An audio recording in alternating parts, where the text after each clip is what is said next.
two of them were going to a village called Emmaus, about 7 miles from Jerusalem, and talking with each other about all these things that had happened. While they were talking and discussing, Jesus himself came near and went with them, but their eyes were kept from recognizing him.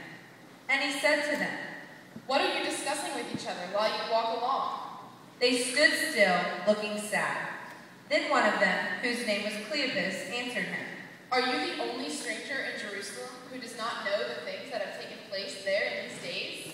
He asked them. "What things?"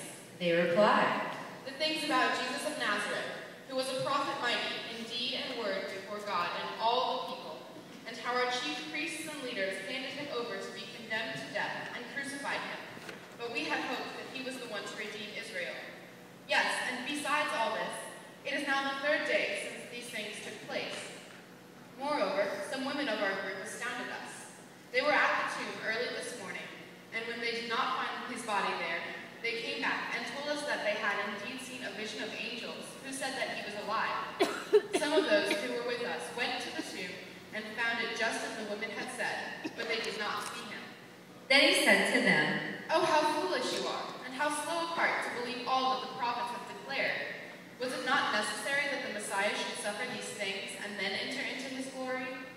Then, beginning with Moses and all the prophets, he interpreted to them the things about himself in all the scriptures. As they came near the village to which they were going, he walked ahead as if he were going on.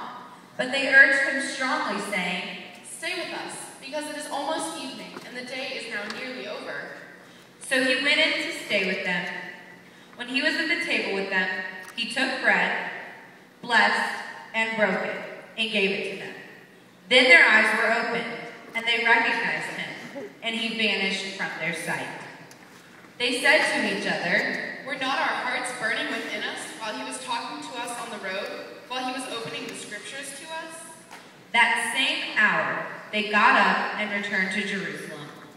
And they found the 11 and their companions gathered together.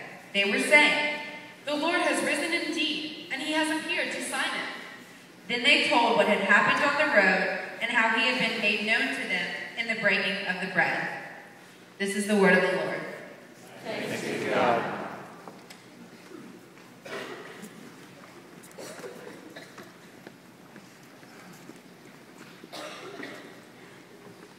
Nice, thank you all.